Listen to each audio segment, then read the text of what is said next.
Thank you everyone for joining. Our presentation will be beginning in a few moments. We're going to be giving everyone a chance to log on.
Good evening and welcome to the Florida Department of Transportation District 4's public meeting regarding the new roadway lighting system at State Road 80 from State Road 15 to County Road 880.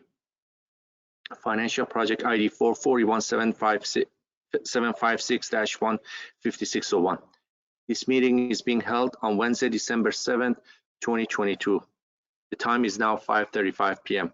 My name is Omid Fallahinejad and I'm the FDOT project manager for this project. Next slide.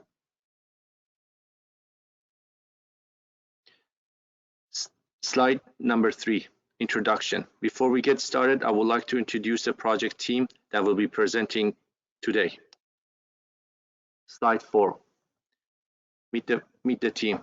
This evening, I'm joined by Chris Tillett, the consultant project manager and a project EOR, and also Aaron Ryan, community outreach specialist. Slide 5, agenda. The following presentation will provide information on the project location and scope, proposed improvements, maintenance of traffic, project schedule and costs, the question and answer session, and closing and contact information. Before we get started with the presentation, Aaron will go over the meeting format and rules of engagement. Thank you.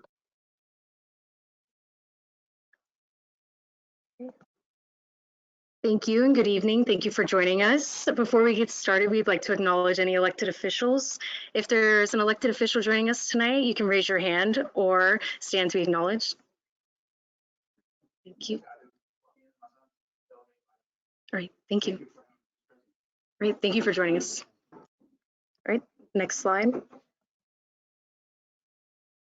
Slide 7, meeting format. Here are a few things to be aware of regarding the meeting format. The Florida Department of Transportation is providing multiple opportunities for the public to receive information and provide input. Today, we're holding a hybrid public meeting in person at Belle Glade City Hall at 110 Dr. Martin Luther King Jr. Boulevard West in Belle Glade, Florida, 33430, and virtually through GoToWebinar. Next slide. Slide 8, rules of engagement. This public information meeting is being recorded. If you're experiencing technical difficulties online, you can call the helpline at 1-813-785-0120 so a member of our technical team can support you. All virtual attendees will remain muted through the meeting except for the question and answer period. To provide a comment or ask a question during the Q&A session virtually, please use the raise hand button on your GoToWebinar panel or type the question into the questions pane on your control panel. For those attending in person, you can submit your question or comment on a comment card at any time. If you would like to ask your question verbally during the Q&A, please fill out a speaker card and questions will be addressed in the order we receive them. We ask that you please keep questions and comments as brief as possible in order to give everyone an opportunity to be heard. Any concerns or questions that we cannot answer during this meeting, we will follow up afterwards with an FDOT team member. Slide 9, GoToWebinar control panel. If you are attending virtual on your computer or device screen, you should see something that looks like this control panel in the upper right-hand corner. You will use this control panel to participate in the meeting or by typing a comment or questions into the question pane, or by selecting the raise hand feature to be temporarily unmuted. Next slide. Slide 10, dial in by phone attendees. To listen to the meeting, your computer or device speakers are selected by default. If you prefer to listen by phone, select telephone in the audio pane of your control panel and dial in using the information displayed. For those who dialed into the meeting on a telephone line and are viewing a hard copy of the slide presentation, the presenter will announce the page number of the slide being shown on the screen.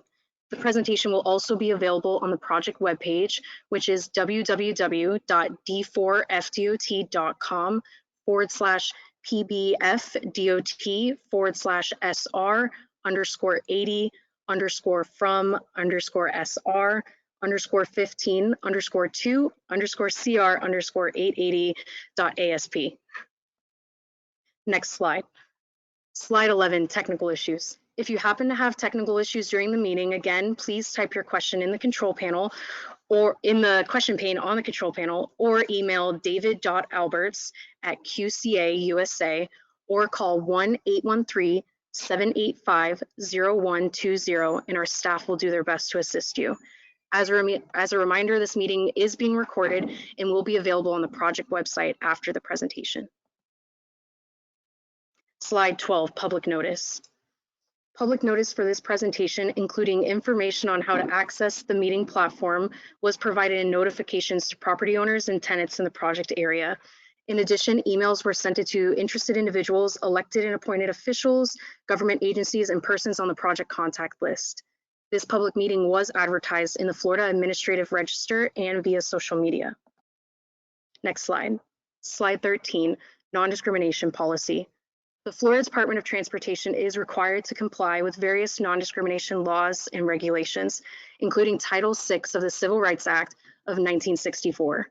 Public participation is solicited without regard to race, color, national origin, age, sex, religion, disability, or family status. Persons wishing to express their concerns about Title VI may do so by contacting FDOT Title VI Coordinator Sharon Singh-Hagen at 954-777-4190 or via email at sharon.singhhagen@dot.state.fl.us or the interim FDOT Title VI Coordinator Aldrin Sanders at 850-414-4764 or via email at aldrin.sanders@dot.state.fl.us. I'll now hand it over to Omid to start the project overview. Next slide. Thank you. Slide number 14, project overview. I will now provide a project overview, including location and proposed improvements. Slide 15, project location. This new roadway lighting system project limits are located in Palm Beach County along State Road 80 from State Road 15 to County Road 880. The project was requested by Palm Beach County Transportation Planning Agency and City of Belgrade. It will be administered, founded, and designed through FDOT and be constructed by Florida Power and Light. Slide 16, scope of work. The scope of work includes preparation of roadway lighting plans that meet FDOT and FPL standards and specifications, installation of new FPL poles for power distribution with LED lighting fixtures, installation of FPL standalone street light poles with LED lighting. Slide 17, proposed improvements. I will now provide the proposed improvements and plans for the project. Hand it to Chris Tillett, the EOR for the project. Thank you. So State Road 80 is a rural 4-lane divided highway with guardrail in some areas on both sides of the roadway, existing utilities and tractor crossings. Most of State Road 80 is currently unlit at nighttime. Next slide. Slide 19, proposed improvements. The proposed improvements include new 3000K color temperature LED light fixtures mounted on FPL poles. The northern side will have a new FPL distribution feeder line with the light fixtures mounted on 12-foot arms at the highest point possible on the distribution lines to achieve FDOT standard illumination coverage. The southern side will have FPL street lighting only concrete poles with the light fixtures mounted on 12-foot arms at approximately 35-foot mounting height. The lighting distribution is in opposite configuration, increasing the level of uniformity on the roadway. Next slide. Slide 20, FPL LED street lighting catalog. In order to meet FPL requirements, the LED lighting catalog was used to select fixture types, color temperature, bracket arms, and poles. Slide. Now I'll provide an overview of the maintenance of traffic. Slide 22, maintenance of traffic. FPL will conduct its own temporary traffic control throughout the construction duration.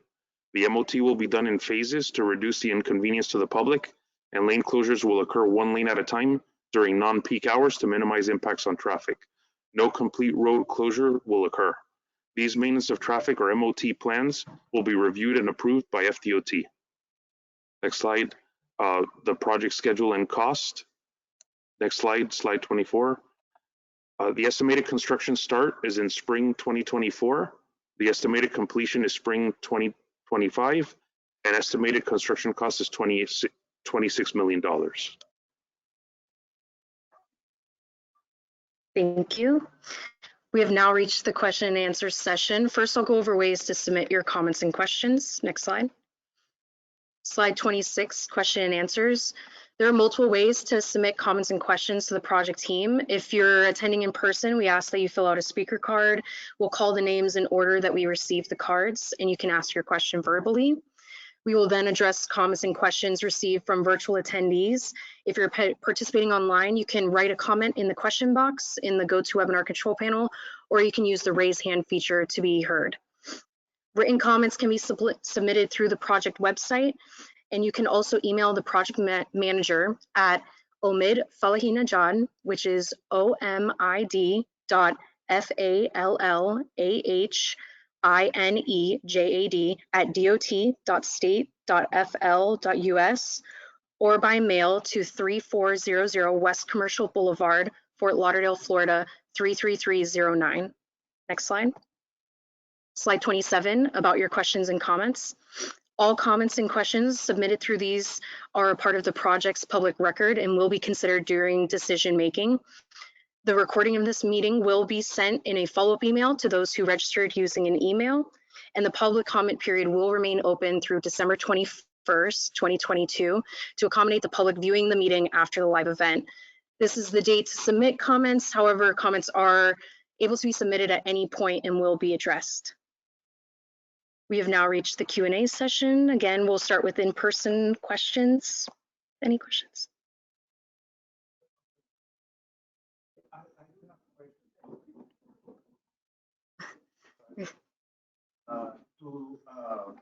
Are these lights going to be like the ones at the current intersection, or are they going to be lower? You know, we have some lighting already, I think at Hannah Highway, Sugarcane and Connors Highway. Are they similar to that, or? Well, I'll start doing that. I'll let the you are.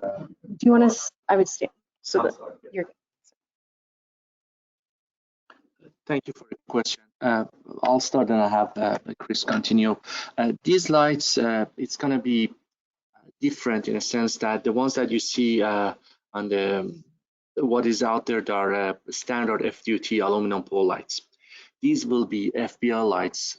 They're going to be on concrete pole. So on one side of the road is going to be lights along with the distribution system, and the opposite side, on the south side, it's going to be the regular concrete pole with the arm. Chris. Yes. So As Omid was saying, those existing lights are the conventional poles, aluminum. I believe you asked about height. Those are like at 45-foot mounting height. The ones, because these are designed to FPL standards and specifications, the tallest height that they can give us, as you can imagine, because we need to be far from the roadway and achieve a maximum spacing, is 35 feet. So they're going to be 35-foot height. Does that answer? Oh, yes, it's a follow-up question. How far would it be spaced out in general? He asked how far the lights will be spaced out. Go ahead. Yeah, 200 feet approximately.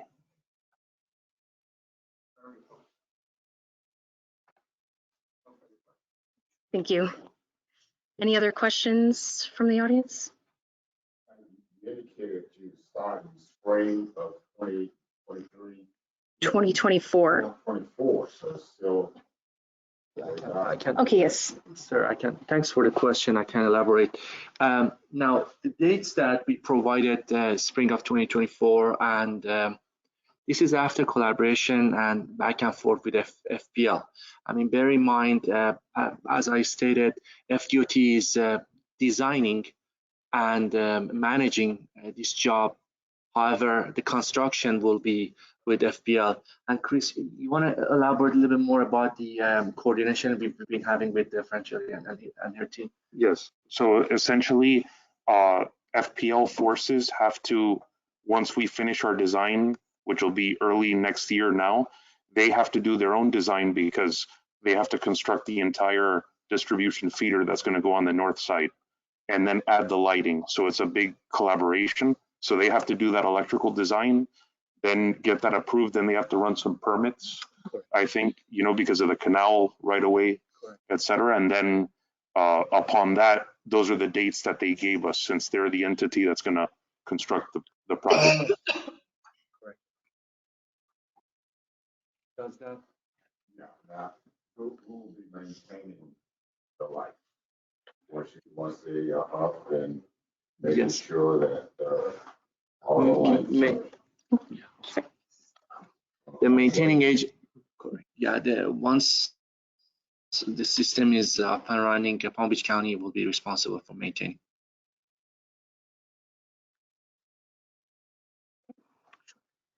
All right, I will now check for any comments that we have in the virtual meeting. Okay, I see Katora Jean, you have your hand raised. I will unmute you and you can ask your question.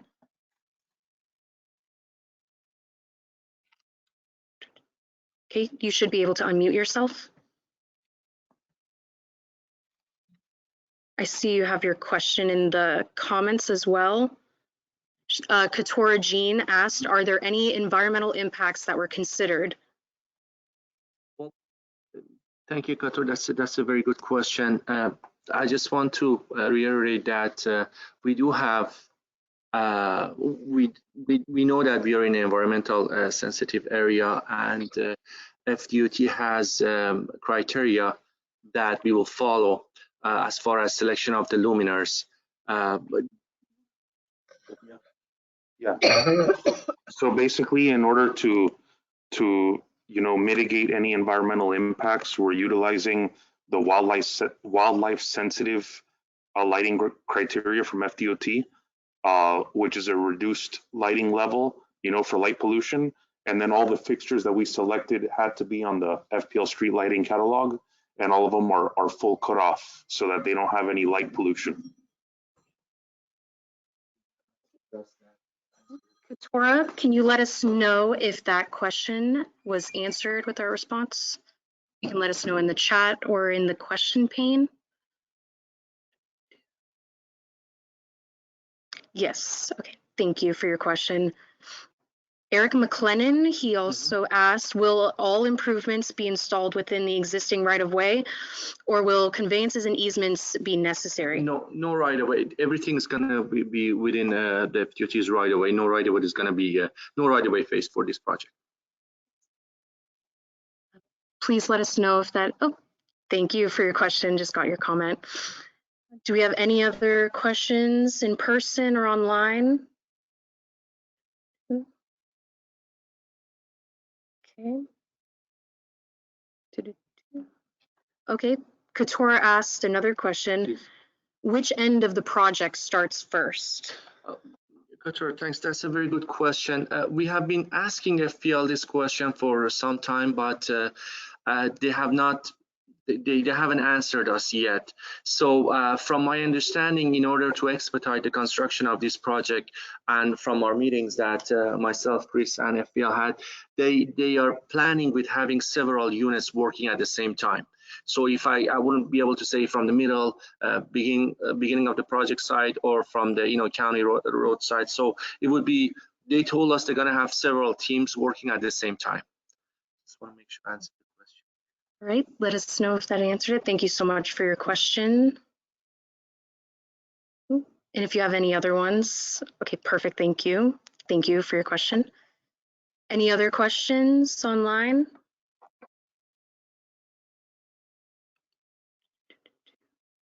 Give a few minutes.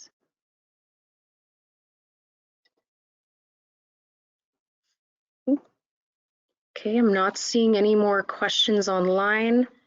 Again, if you do not feel comfortable or want to answer or ask a question during this meeting, you can follow up. The contact information is on the notification you may have received by mail.